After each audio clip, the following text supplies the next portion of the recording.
Hello, and welcome to this edition of the Source Breakdown. Who do you think for your career in tattooing? I'm guessing it's probably not Thomas Edison, and yet he is the dude behind the electric tattoo machine.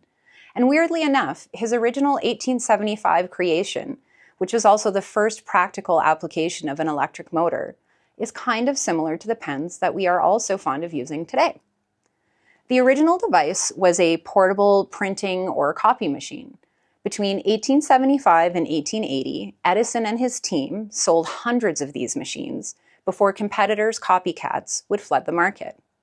Furthermore, new technology was emerging, and ultimately the intended purpose for his electric pen was becoming obsolete. Like a lot of useful things we have come to rely on, think a little blue pill, the electric pen would turn out to have a very alternative use to its original purpose, and that use would outsell its intended purpose by millions and become a founding block of modern tattooing. In 1891, inventor Samuel O'Reilly would submit a patent in New York City based on Edison's pen designs. His patent would be the first electric tattooing machine. Boom, tattooing history is made. Before electric tattooing, artists were able to perforate the skin a mere 2 to 3 times per second. The electric machine would increase that 20-fold, and modern tattooing was born. So now we're going to skip ahead about 100 years into the early 2000s. Electromagnetic tattoo machines would be completely dominating the North American market, although I will say that Europeans would still favor the original style rotaries for years and years to come. I personally remember going into the shops in France and Germany and the Netherlands in the early 2000s and being totally shocked by the silence, wondering how all these people appeared to be doing tattoos with not a single yammering machine anywhere. Tattooing has arguably changed a lot more from the early 90s to the 2010s than in any other time frame. And while I won't go into all the factors I see as to why, I will say that a crucial element was really a generation of artists who were looking to break the rules and one-up or elevate the game on a daily basis.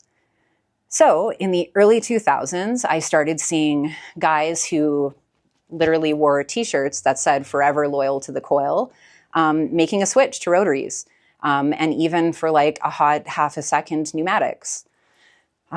Which if anyone ever worked in a shop with one and heard the hammering noise, you would wonder what benefit you were getting out of this. But anyways, in an attempt ultimately to improve their artistry, rotaries were favored because they were often lighter in weight.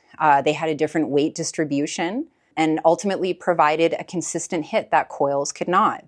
This would put a lot of pressure on artists' bodies, particularly their shoulders and wrists, while allowing them to do more delicate and intricate work. Suddenly, we saw a lot of new styled rotaries hitting the market. Machine builders were sort of trying to take the best of both worlds, from the coil machine and the rotary machine, bring those two technologies together to provide something that was reliable, had a consistent hit, but still gave you some of the sensation of the biofeedback that you would get from a coil and the adjustability of a coil. And then suddenly, pens were there. The pen was already a thing in cosmetic tattooing, but cosmetic tattoo pens were weak.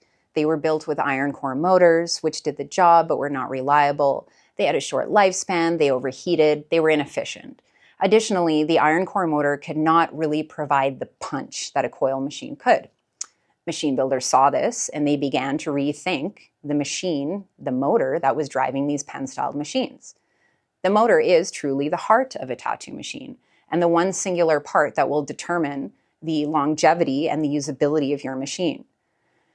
The iron core motor was being replaced by a coreless motor, which was a major improvement on the iron core motor with enough punch to catch the attention of real tattoo artists, but it still did not have the power, the longevity, or the consistency in its operation to be relied on for lining, shading, and packing.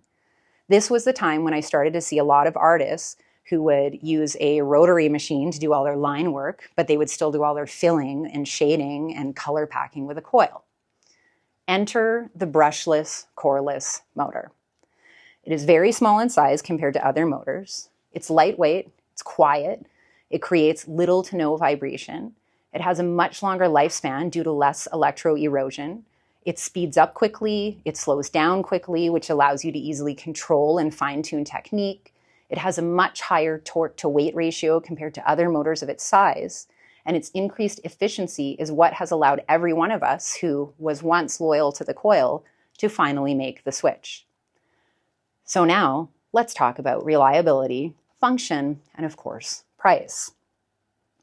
Like a lot of items we purchase these days, many important working and moving parts are being replaced with plastic in order to reduce production costs.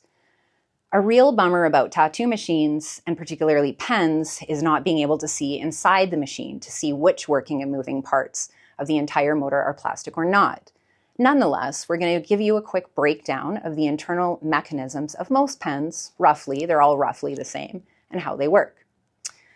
So, from top to bottom inside a pen like this, the inner workings of the pen would be motor, the eccentric wheel, the bearing, the turntable, the slider, which is kind of like the armature bar, a steel plunger, and a spring.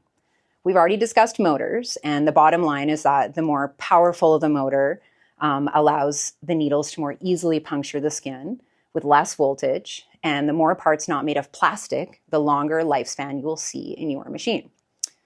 The eccentric wheel, the bearing, and the turntable together allow the rotating mechanism of the rotary motor to be converted into an up and down needle protrusion. The size of the bearing dictates the stroke length, which now on many machines has become continuously adjustable, meaning you can adjust it while you're working. And you don't have to take anything apart, you don't have to switch out any parts.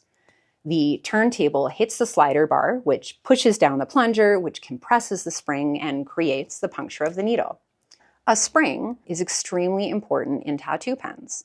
The spring is what allows the machine to have some give when it meets the resistance of the skin. It's important for the machine to have enough give to reduce skin trauma, but not so much that it reduces the ability to penetrate the skin easily. Correct spring tension is highly important, and as with all things, balance is key. We actually think it would be very fun to take apart one or some of these machines that we've sold over the years, just to look at the internal changes, the actual structure and the setup and layout of the motor and all those internal things that convert that rotary motor power into an up and down motion. But that is something. Thank you so much again if you're watching. And as always, we look forward to your feedback, questions, and comments on what we're doing here. You can shoot us an email anytime at info@sourcetattoosupply.com. You can find us on Instagram, and we would love a follow at Source Tattoo Supply. And our website is, of course, open 24/7, www.sourcetattoosupply.com. We look forward to seeing you in our next Source Breakdown. Goodbye.